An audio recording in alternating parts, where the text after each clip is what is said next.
there's times when I'm using generative AI for different things, and I'm surprised and delighted. And there's times when I'm using generative AI and I'm frustrated and disappointed. It is like, what is this? At the end of the day, it's a tool. It is going to change the way the world around us looks and behaves. And I think that it will behoove us to get on the train, figure out what's going to work for you, what's going to work for me, and grab on and make it your tool.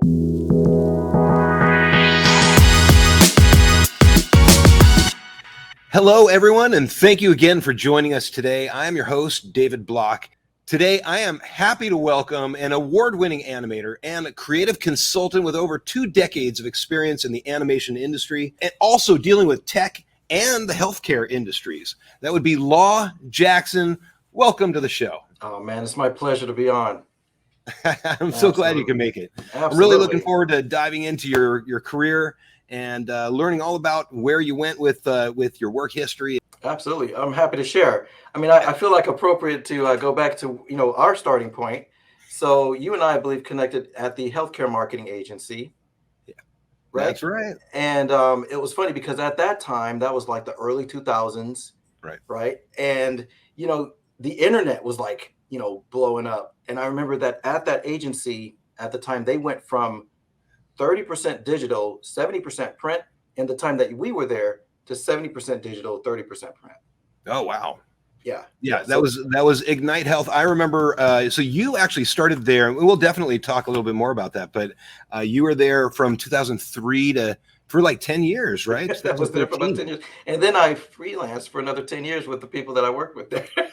Oh my God, that's fantastic. Yeah. So now when I came on there, I had so for everybody that's watching, just so that you know, I used to work with Law at Ignite Health back in 2005. And I was there literally for like 3 months, and we've kept in touch all this time. It's been, right? It's very short. Time does such weird things because it's like that was such a special period of my career, and meeting you there, the time is like eternal. Like you know what I mean? Like I've never forgotten. And I'm thankful that I've never lost contact. It's so cool. Absolutely. Well, what I like to do is before we get into that stuff, I'd like to just go back further in your life and find out what was it that sparked your initial interest in animation, and could you talk about any of your initial kind of early influences that inspired the young Law to get into animation? Absolutely, it'd be my pleasure. I remember it super clearly because there were 2 major moments that kind of set me down the road of art. One were 2 cartoons. One was a Western cartoon and the other was a Japanese cartoon. The Western cartoon was the 80s DuckTales. There was something about the story, the characters that just connected to me and hooked me. At that time, I would record the episodes on videotape with VCR, and I would pause and I would step through the frames to see the keyframes and the action of the animation. This was before I took any classes or even understood too much about that, because it was fascinating to see how the drawings would layer upon each other to get that movement. I later learned that the DuckTales TV series was Disney's first project in television. Up to that point, all of their projects were feature films. And so they took all of that feature film pizzazz and expressed it into that television project. Right. And in my opinion, I think there was something super special about that, because it was like overdone, as a television project. And later television projects became a lot more rushed because of the budgets and the time frames. But anyway, as a teen, I was like, wow. But I'm not saying that it made me want to run out and become an animator right then and there, but it did something to me. The animation industry caught my attention in a way that we never let go. The other project was Robotech, and I won't bore you with the historical details of that project either, but that was another really weird project because now anime is everywhere, but back then, I said I wasn't going to do it. Here I do it. Back then, Robotech was one. It wasn't the first, because there was other ones like Mazinger Z and Voltron and other ones. Right. But Robotech was a localized project by Harmony Gold. I actually met Carl Masak before he died. And anyway, the maturity of the writing, like characters would die off screen, like, but the writing would handle these themes that were super mature, and not anything inappropriate, but just something that was really, on just way beyond what most Western cartoons would handle. Right. And the story writing, again, the art, oh my gosh, I could go on, but that it did something to me. Yeah. Yeah. You know what? And it's really interesting that you bring up DuckTales. One of my first interviews was with David Block, another David Wait. Block, What are the odds? who was responsible for DuckTales. And Wow. and so so check out that interview. Is really interesting. You actually went to the University of Southern California. You went to USC. You also attended the Animation Academy, right? Yes. And I'd love to learn. I'd love to hear. Aside from learning the applications to do the animation, I'm curious, what were the biggest lessons that you learned or that you took away from your schooling? Right on. Well, I have a shocking confession to make before you and perhaps your audience. So I went to USC. I would sneak onto the campus actually, and I would kind of just sit in on the classes, on the animation classes. Yeah. So I wasn't doing anything wrong. I mean, I befriended the instructors and the director there. Mario Pano was his name at the time. But it was fascinating because at that time I didn't have access. I didn't have my own computer. It was weird. Now, so this was back in the 90s. So digital animation wasn't really a thing. Most projects were still done with cell and paint and ink and flipping to the drawings. And so it wasn't. No, there were computers there that had 3D programs installed on them, but they were so early. But one of the biggest things that I learned at that school, because I got my first job from a student there while I was working as a volunteer on one of the projects there. So it was really neat to see the community. It was really neat to see just how chill people are. A lot of times you'll meet people that are accomplished or much further ahead of you, and there's like the chillest people. Right. Yeah. Okay. That's okay for me to share, because I wouldn't do that now. I don't know. It's just it's a different day now. Like now you could follow people's tutorial channels. You could join meetups and stuff. But back then, it was really like. The other really cool thing so I moved away from California, but when I was there in Southern California, it was such a hot spot of talent and industry. I mean, you had Burbank, you had North Hollywood, you had the Valley, you had all of these places where animation was just super concentrated. You could meet like amazing people in the industry. Yeah, absolutely. So after college, one of your first jobs was at Knowledge Adventure. Is that right? Yeah. Oh my gosh. Yeah. This is like ancient history, man. Right. Absolutely. So one of the things that I hope we can kind of dance back through, because we're not little kids anymore, is I mentioned with Ignite, that was kind of the internet boom. Right. And then later on, shortly after that, within the time we were there, the web boom. Internet boom, and then the mobile kind of explosion. But with Knowledge Adventure, what's funny is that the projects that I worked on at that time were all released on CDs. I can't even remember if it was DVDs. I think they were straight up compact disc. Yeah. Wow. Yep.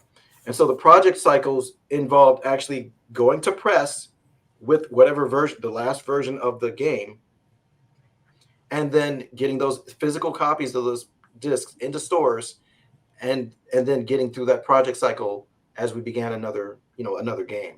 Right. So let's move on to Ignite Health, actually, because I'll be honest with you, watching, I can still remember you had cereal boxes on your at your desk. You're totally relaxed. You were actually one of the first designers that kind of showed me that, boy, you could just make yourself at home and be super comfortable in a work environment and do some fantastic work. You did a lot of really amazing things there. And you know, I would like to know one, or if you could talk about one or two of those projects that stood out to you, like maybe in the one from the early days, one from the later days. I don't know, something like that. Sure. Awesome. So two projects that stick out. One is the moving card. Yeah. So this was technology and art, I believe, are just they go hand in hand, and they're friends, you know. And so at the time, Flash, which allowed artists and animators like me to do some interactivity. And so when we moved locations, Yeah. we wanted to send out a moving card that says, "Hey, we're in a new spot." Well, the team there, the super some of the most talented people I've ever worked with, they were like, "Let's make it interactive." And so I worked with Carlos Rios on making the moving card announcement into a playable game. Right. Dude, like I could go on and on, but I'll tell you the most memorable moment was when we finished the game. It was playable, all that good stuff, tested it. And so then we released it. And so working in an office environment, that building had 2 floors.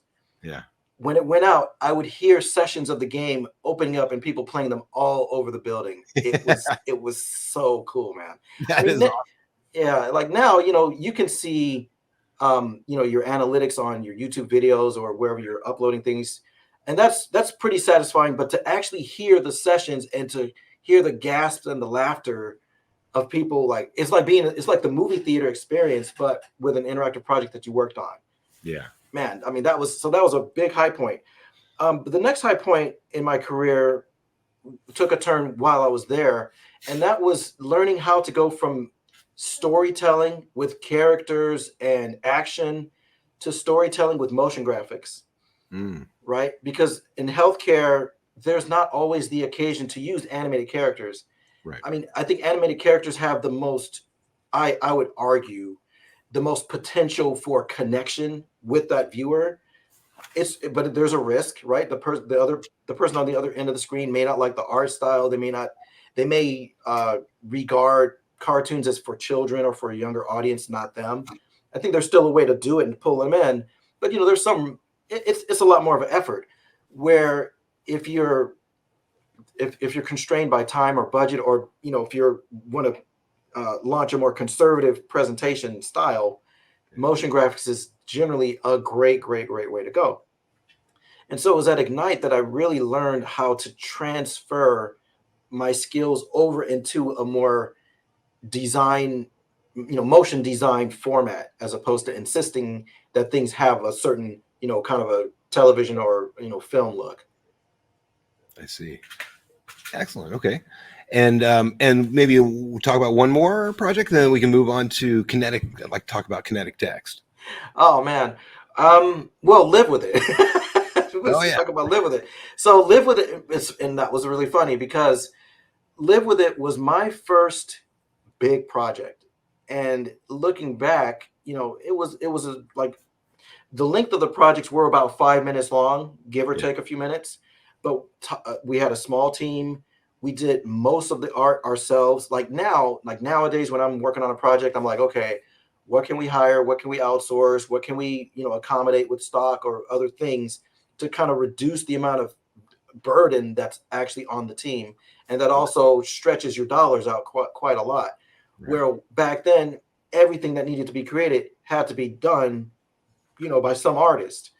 And so there was that burden. That was the one part of the scope. That project, though, changed my life because it showed me that you can create animation in a very mature kind of a setting, and still have it be appealing. Right. Because back, I don't want to say back then, but like a lot of air quotes adult animation is very polarizing and very exclusive.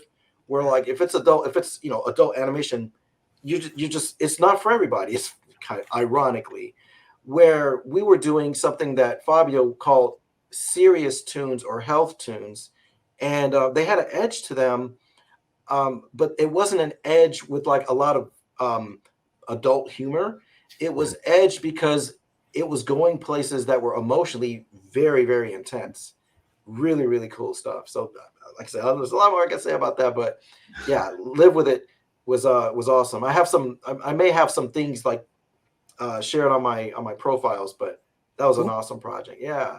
Awesome. Okay. All right. Moving on to in about 2012, you founded Kinetic Text Oh, and motion graphics. And I'm curious what motivated you to strike out on your own and start your own agency or your own company. yep. All right. So getting into the story. So my time at Ignite came to an end. Had a great run, right? And I was really at the beginning of a new chapter, and I didn't know what that. I mean, when you're starting a new chapter, you don't know what it's going to be like.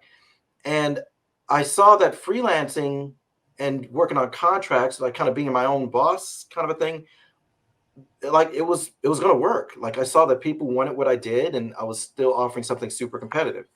And so I wanted a creative identity to launch with. Like, if I ever did like what you have, like, some signage, or some swag, I didn't want to have like Law Jackson, you know.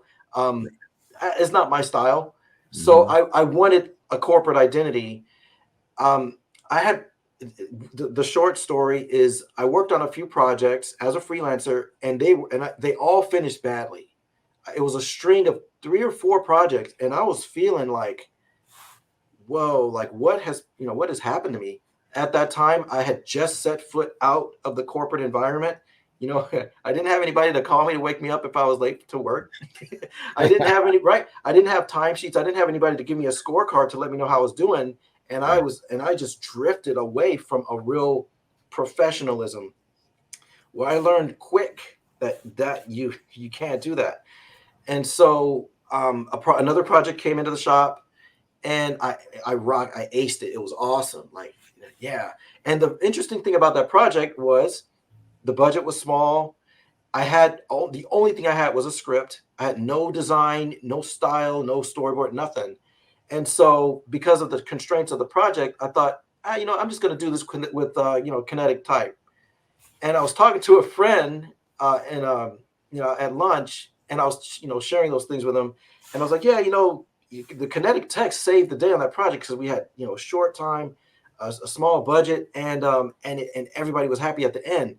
Right. And I was like, Kinetic text. And so there was something about that, kind of return to form as a way to kind of sail out there with something that's really competitive. Yeah. And later on, I would adapt kinetic text to mean, words create worlds.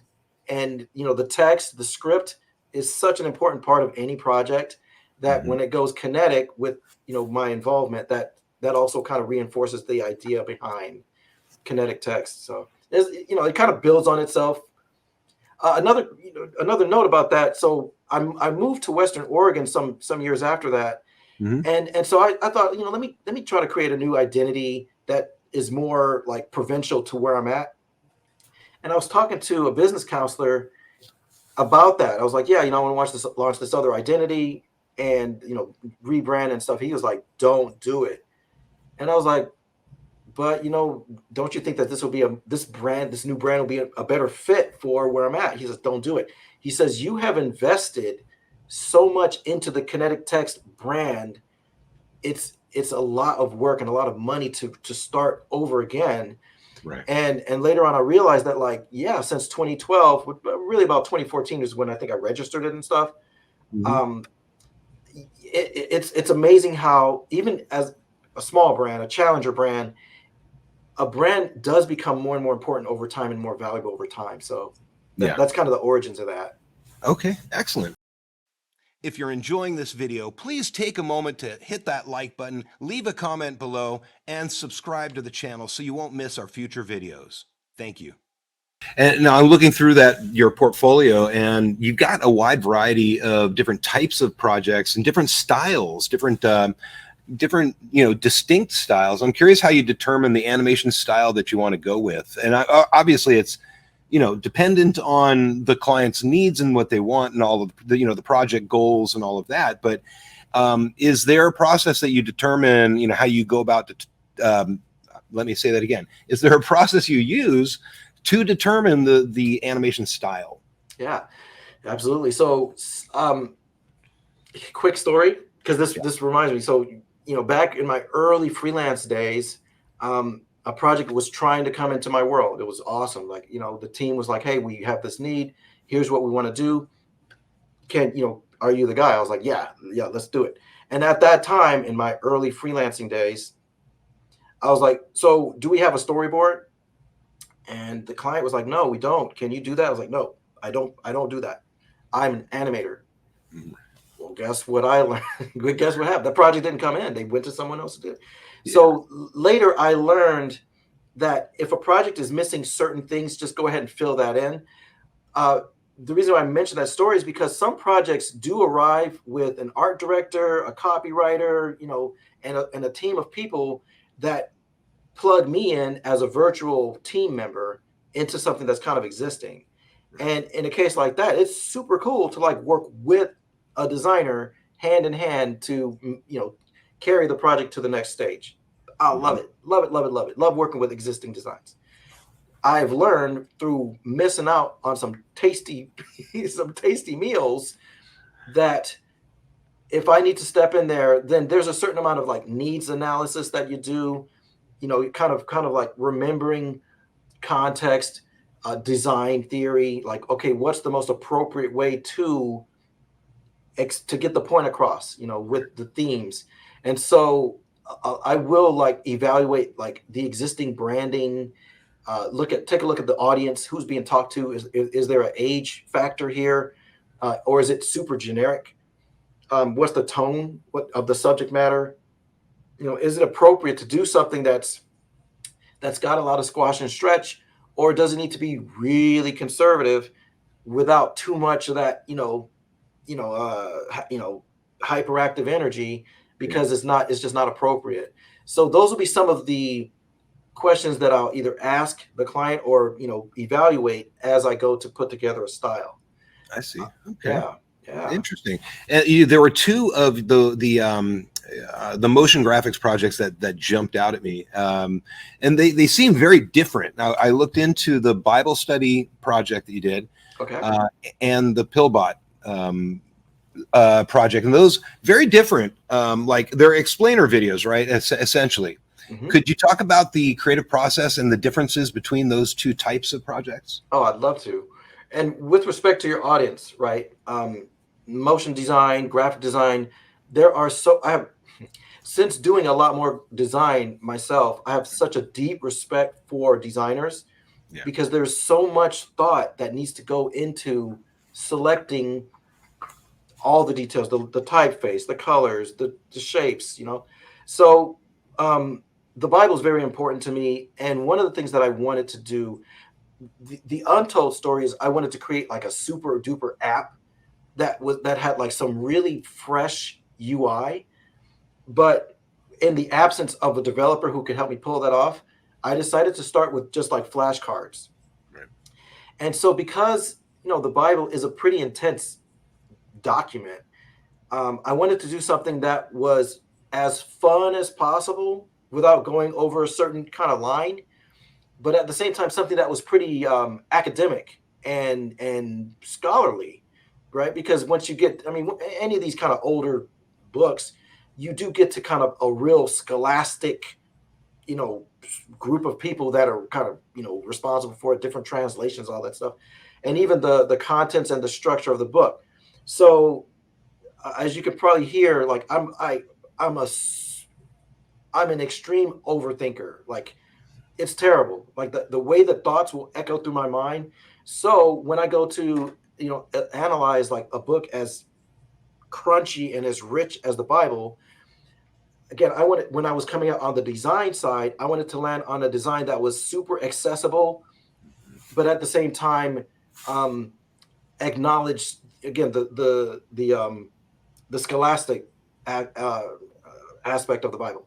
So if you look at the blocks, so one of the things that I like to do, that I did, is I framed up, or I organized the books of the Bible into the periodic table of elements. And conveniently, there are about 10 categories that you can divide the Bible up into, not counting the Old Testament and the New Testament. So the periodic table became kind of a framework that, together the cards built the element table, but then broken apart, the cards are like these trading cards with these, little factoids about each book of the Bible. Right. Super fun project. And the challenge was taking something that I think is really intimidating and kind of like obscure. Yeah. And again, my goal was to fun it up as much as possible. Another goal that I had for that project was I did not want to have characters in the actual on that side of the project. I have some pretty intense thoughts and convictions about where characters are very appropriate and where they're not. Funny enough, that being said, years ago I worked for a year with a ministry doing Bible videos, and yeah, that was fun. Because it's like, you're handling matters that you want to represent with all the conviction of them being truth, and we're using fictional characters. I'm not saying that you can't do it, but it's like you're on some really touchy ground there. Like how, anyway, so the Bible project, or the Bible flashcards project, was a very special project. Started out like I wanted to launch it as a card game or as a set of cards, but off in the distance somewhere in the future, God willing, is a killer app that has like all of the fun of being able of like having a really intelligent UI, Mm-hmm. and at the same time like can take you to the text. But that's going to be for another story, man. That's awesome. Yeah. Okay, and Pillbot. yeah, Pillbot. Actually, I'd like to hear about that one. Absolutely. So there's a project that I'm like thinking about along with Pillbot, which was the Autism Today project. Maybe we'll talk about it, maybe not. Yeah. But Pillbot was one of those projects that came into the shop, and I was scared of it because it's like, oh my gosh, like here's this inventor, and he's inventing like this nano robot that swims through your insides. It takes pictures and videos, and he wants like, what? Why does he need me? Why does he need me? And so I thought, like, it's funny because a lot of times when I go to look at like a project, in my mind's eye, somewhere in your imagination, as you're like considering all the different possibilities, many times I will first see a project as live action. I'll see it with like realistic situations. Mm-hmm. And then it comes time to like put pencil to paper and go get it done.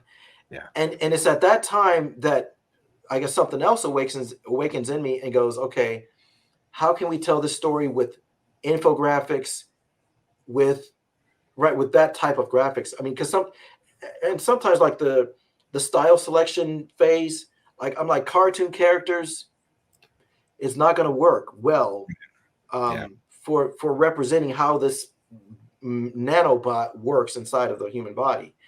And so what kind of got forced out was this motion graphics, infographic style. Yeah. In addition to that, because of the constraints, again, constraints can be good on a project, limited time, limited budget, and then, how are we going to get it done? So I leveraged a lot of stock art and a lot of stock resources. There are some favorite artists that I have on. I use Adobe stock a lot. It's funny. If I can ramble a little bit. So I don't know, way back in the day, like I had subscriptions to, half a dozen stock libraries. And then as many of us know, Adobe does this subscription thing with their software. It's like, Adobe, you blankety blanks, come on, And so, and then they roll out, a stock library. I'm like, great, even more money going to this, this big machine. And I'll be like, let me go look at, let me go, hate watch, what they've got in their stock library, right? and like Adobe, man, I as much as I want to, I can't say anything bad about them just because they do such a good job. And so the stock library, the user interface, the way that the galleries and the libraries are presented, it's really modern, it's really fresh. And then on top of that, some of my favorite artists are on there. And on top of that, when I really took a look at this is not an advert, I'm not being paid to say this. When I took a look at the pricing structure for the credits and stuff, I was like, "Dog, this is actually pretty affordable. This is pretty." So anyway, when it came time for me to start to imagine and put a project together, the Adobe stock library happens to be one of the first places that I'll go because it is such an inspired collection of art and resources. And back in the 2000s, stock libraries today are not what they were back in the 2000s and 2010s. Yeah. The libraries are absolutely delicious. And, when you, for 10, 20, 30 bucks, incorporate a piece of artwork into your project, that project is benefited tenfold from that. And so the Pillbot project benefited from that, because when I was like, oh, I need a hospital, or oh, I need someone on an operating table. And so all of these different moments, yeah, I can draw that, but I'm far past the point in my career where I'm like, I can draw that. I don't need anybody else's help. Like, heck no, give me the help, because then I can focus on the storytelling and on authoring something that's really compelling. Absolutely. Absolutely. And that actually leads right into a conversation about AI and how that can help as well, because in my everyday, in my classes, in the work that I do, I'm trying to integrate new technologies as much as possible. And I do integrate AI in backgrounds and things like that, not in foreground imagery that stands, that takes center stage. Right. But any sort of assets that can help, I'm all for it, whether it's stock photography or AI. Yep. So I like to get your opinion on AI and art and all of that. I'm optimistic about it. It is also there's times when I'm using generative AI for different things, and I'm surprised and delighted. And there's times when I'm using generative AI and I'm frustrated and disappointed. It is like, what is this? At the end of the day, it's a tool. Right. It is going to change the way the world around us looks and behaves. And I think that it will behoove us to get on the train, figure out what's going to work for you, what's going to work for me, and grab on and make it your tool. Like, it doesn't have to be. I don't want, we don't have to be victims of the world that's created with this thing. I think that we have way more empowerment to shape the world that we live in with these tools, as long as we keep our eye on them. Yeah, that's a very great point. And the way that I've integrated into my AI into my work is using it for mood board, inspirational elements rather than, so if I need to figure out how to draw a lion, I can look at pictures of lions, or I can get ideas from AI in different positions, but then I take and I draw it myself and integrate my own style into the work rather than taking it. Now that sounds like what we've already been doing. Like, quiet is kept. And again, I with deep respect for to artists who are very strong convictions about it. I don't want to be insensitive to that. Right. I want to acknowledge that when I'm doing character design, or if I have a graphic design project, one of the first things that I'll do, I'll check stock libraries, but a lot of times I'll just do an internet search. Right. I have artists, designers, character animators that that I follow, and I'll look at their work and I'll clip it and I'll collect it and put it in little folders and stuff. And when it comes time for me to do character design or graphic design, I will look, and sometimes I'll do what's called a photo bash. I'll be like, oh, dude, that's a really cool aspect there. That's a really cool element. And I'll take it and I'll punch it into a Photoshop document. I'll clip out the things I don't need. And I'll Frankenstein something that gets close, and then I'll work on top of that and make it my own. And so I was working with one of the most, I have to call him Philip Neves he's in who works for Child Evangelism Fellowship, one of the most talented young men I've ever worked with. And so he jokingly said to me, not necessarily at me, but on the topic of photo bashing, he's like, so Law, at what point, does it become inspiration or theft? And I'm like, I agree with that, right? But I mentioned that I'm being a little vulnerable, because what's that saying? Good artists borrow, great artists steal. Right. Exactly. Okay. I am not trying to provoke anything. The point that I'm making is that originality, right? Originality, I think, is in how you flesh it out, right? Because behind many of our most inspired works, you can find influences that are very clearly connected to this project or that artist or that work. And I don't think that lessens or reduces art. And I don't think that justifies generative AI in all of its different forms. I just want to acknowledge that as a community of artists, we learn from each other, we grow with each other, and there is a such thing as theft. There is a such thing as dishonoring or being inappropriate with our sources and our resources. Right. At the same time, inspiration can be sometimes so powerful. Like if you have youngsters in your life, and they're trying to retell a joke that they heard, right? They say, "Oh, you're stealing that joke." So it was so meaningful to them that they are trying to express that. One other thing that I'll just say quickly about generative AI, I don't think that we're going to see anything that's legitimately a masterpiece or legitimately culture shaping for a little while. I think we're in the tech demo stage. I think we're at the stage right now where a lot of creatives are experimenting with it. They're kind of coming to grips with it. They're learning how to use it. They're flexing on like, oh wow, that's a crazy cool technique. When are we going to see the next Star Wars, right? When are we going to see the next, Beauty and the Beast that incorporates, the generative tools? That's what I want to see, because I think that when the right storytelling team gets a hold of these tools, they're going to do something, and you're not going to care how it was done. You're going to see their passion and their vision and their artistry come through as a result of this amazing technology. And it might not even be from one of the superpowers.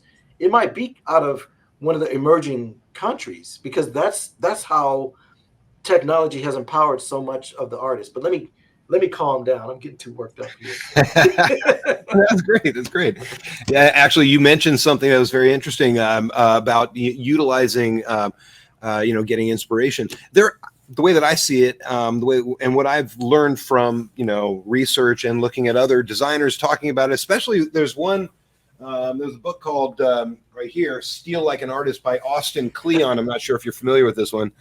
Steal Like an Artist. This is really a short and sweet book, but the whole point is we are there is nothing original in the world. We are an accumulation of everything that we experience in life. And so there's no way that we can get around inspiration being built into the work that we do. You can't generate something from nothing.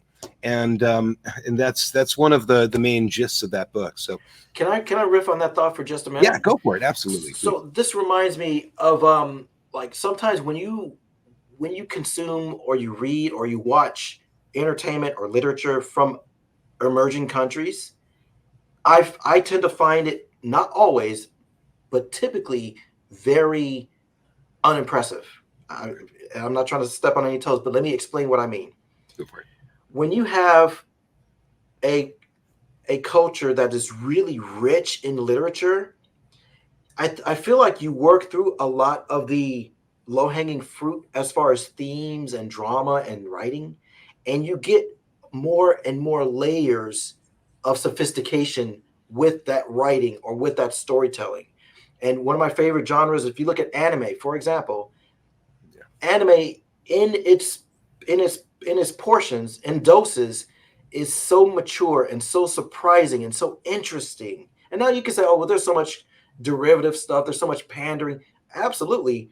But the cream of the crop is absolutely just face melting. It is absolutely just mesmerizing, because they've iterated through so much of like the commonest, easiest answers. And I think that, yeah, originality is really kind of mythical. It's really not really what we think is original, is probably outside of our reference, our culture or historical references, more or less. Yeah. Excellent. So now moving on, I would actually, to be quite honest with you, we've actually come right to the end of the show. And I've got just about, let's say I've got 2 questions left. I was going to make it 1, but I've got 2 more for you. Right on. So I'd actually like to know what your opinion is. Have you done any hand-drawn animation, or have you been all digital? or and I'm curious what you feel about traditional hand-drawn animation versus digital or CG. I love it. I love it all. I mean, as a consumer, right? As a lover of art, I mean, like, I think that you and I could find projects that would just, you know, make us love life. You Yeah. know, you take The Incredibles, that was done by Pixar back in their heyday, man, right? Or you take Big Hero 6, man. Okay, say, oh, 3D, I'm not too much into that. Well, let's talk about Robin Hood, you know, or if you want to talk about, okay, let me not get to. I'm going to spin myself out, but my point is, I love it. I love it all. I have a YouTube channel that's emerging. It's called ricktheory.com. Not ricktheory.com. It's just called Rick Theory. I do have. Anyway, and it's dedicated to puppet animation. Yeah. Part of the reason that I have been making like such a big deal out of puppet animation is because I started as an illustrator, and then I worked as a traditional animator, you know, flipping pages and stuff. Um, the trouble about those days was that if you could not draw, you could not animate. Right. And that was a truth, not just in terms of skill, but in terms of time. If you didn't want to spend the time to rework that frame, that you need hundreds of frames to make a project happen, the discipline and the time that was needed. So when the digital, you know, traditional animation came along, that was a godsend. And now, you know, you still have like the ability to photocopy things and retrace things and move it and trace it and kind of modify it so that you could use the process to assist you in like traditional animation, even when it went digital. But puppet animation was where now, right? You have a lot less drawing to do. You still have some frame by frame. You still have to bust out, you know, different drawings, but you could reuse and recycle that artwork so much more intelligently and effectively. Yeah. I started a channel just singing songs about that because it was like, wow, this is so cool. This is because I remember now, and what's cool about like tradigital or traditional 2D animation is it's still done today. The line animation, they've been doing some stuff with on the Marvel project with for Marvel and some other really amazing stuff. Some television, some commercial work, frame by frame, tradigital. You know, it's absolutely beautiful. Toon Yeah. Boom is a software that does frame by frame and puppet animation really, really, really well.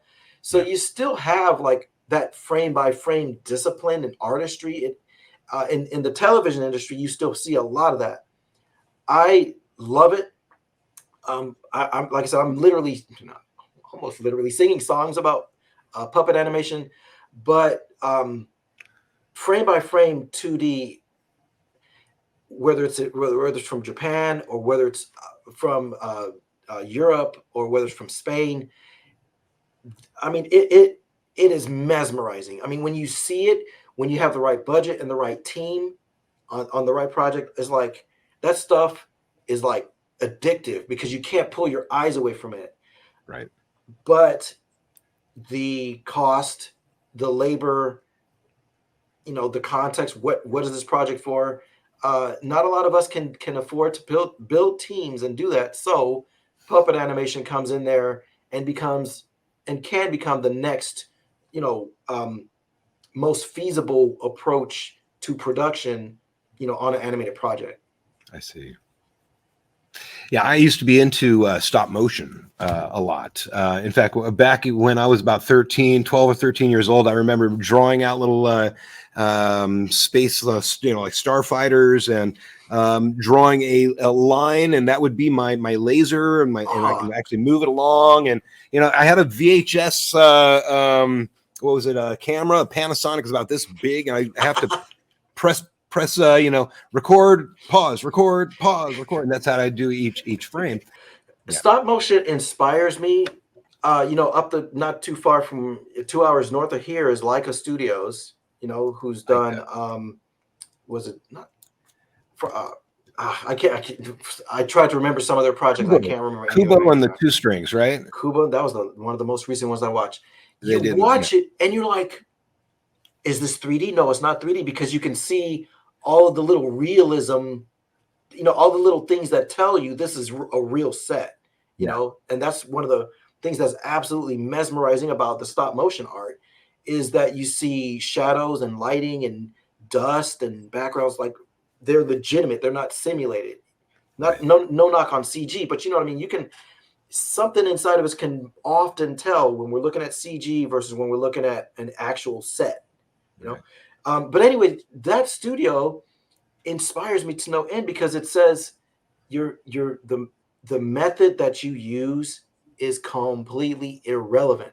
2D, 2.5D, puppet animation, 3D, motion capture, performance capture, none of it matters. None of that stuff matters. If you are a storyteller and you have a convincing adventure to bring people along on, you're going to have millions of people that are going to want to go along with you on that journey. They're not going to go, well, wait a minute there. That was done with last year's, yesteryear's methods. No one's going to care, because art at its core is something that's a very, like, your soul is kind of coming out. I don't mean to get all woo woo on you, but you know what I mean? Like, even back to AI, I think that there's going to be a lot of junk, but that's already been true. You Yeah. go to the, back in the day, right? The bargain bin of DVDs, or, and you see all these projects. That's some, scores and scores of people spent their, blood, sweat, and tears on, but they were cheap knockoffs. Right. But you're going to have that with any medium in any age. And again, I'm not saying that it hasn't happened yet, but I'm looking forward to wherever those individuals are, wherever those teams are, that step up, step forward, and say, "Here's our story. This is something we've wanted to tell since we were kids. This is something that means very much to us. This communicates our dreams, our hopes, and like, whether it's a novel, whether it's a song, a poem, it doesn't matter. Like, what matters is the soul behind it." Yeah. Anyway, Yeah. calm No, that's myself great. down. That's great. Great input. Yeah, absolutely. So, okay, now I know I told you I had like two questions, and I probably asked a couple already. So this is the last one. Last question on the topic of advice. I'd really like to know if you have any like pearls of wisdom or any advice for young animators or motion graphic designers that are starting in their careers today, whether they're coming out of high school or college. What would you have to say to them? Oh man, I'm thankful to be able to share this real quick. There is money in the arts. Don't let anybody tell you, "Oh, you're going to be a starving artist. Oh, the AI is going to kill all the jobs." Oh, don't believe it, because you will give up your seat in the game of musical chairs, and there will be someone else who will sit where you should have been sitting. The industries, entertainment, arts, whether it's television, whether it's games, whether it's cinema, feature films, whether it's interactive, something kind of in the middle, instructional design, marketing, there are economic opportunities for artists, but it is a violent game of musical chairs. There are seats at any studio that you want to name the most inspirational, awesome studio you want to work for. Niantic, Nintendo, Disney, DreamWorks, any of those guys. They have seats. They need creative people. The challenge is they don't have a lot of them. And there are more people that are waking up to YouTube. There are more people who are downloading Blender for free and doing awesome stuff, that are drawing and doodling. And now we have a global competitive marketplace, a very, very competitive marketplace. And with AI, you're going to have lesser skilled and non-skilled people who are able to enter this incredible game of musical chairs. Right. If it is in your desires, in your interest to pursue the arts, look carefully at the opportunities, see what things are being done in the indie scene and in the mainstream scene. Watch very carefully, and just take the next step. Learn a tool, learn how to do it. I would say, and stay inspired, because there's a pendulum that swings back and forth between large commercial projects and franchises and sequels and things like that, and your solo artist, storyteller, your comic book writer. Right back in the day, comic book artists and writers, they were nobodies. Nobody cared about that stuff. They were able to squeak out a little bit of an industry, but it wasn't like you went into it to make, to be balling. You just went in it because you wanted to do it. Art may become that again, because right now commercial, I feel like it's had its peak. The summer multi-million-dollar blockbuster, it's kind of come and gone. Like, it's all been done before, but not because it's all been done before, because commercially all of the most fantastic budgets and all of the highest visibility has gone to these projects that are really just investor traps. Oh, great, they're going to do Toy Story 5. Is there nobody in the creative scene that has a story, that has a vision, that has something they want? Maybe it's you. Maybe it's one of your students. Maybe it's someone that I know. And maybe AI will empower that person enough to go, here's my little story. I can't really draw very good, but this is something that my family has gone through, and I want to tell my story. And someone goes, whoa, that's my story too. I want, and maybe, so if it's in your heart. And now, as far as the question of like, where does, skills become irrelevant?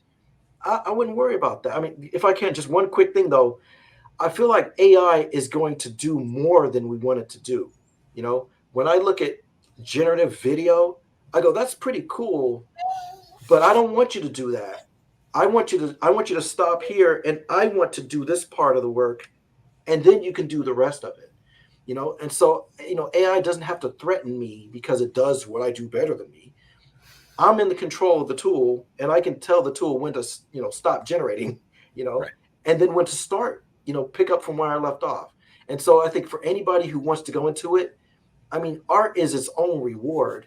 Whether you make a fantastic living and get a big house and all the cars, or whether it's something you do on the side, that time will tell. Industry will kind of dictate that. Right. But one thing's for sure, there will be people getting paid to do the things that you and I love to do. Why shouldn't it be you? Why would you take yourself out before you know that you're out of the game? If someone else got that seat, sure. I mean, I go up for things often, all the time. Oh, I didn't get it. Someone else got it. Good for him. I'm still chopping, still stepping. But don't you dare take yourself out of the game when there's a fantastic prize to be won. It might be you. It might be you. Excellent. That is fantastic advice. Awesome, yeah. Man. Excellent. And on that note, I want to thank you again for being here and being a part of my show. And I value your time, and it's been awesome. The pleasure's mine. I hope we can do this again soon.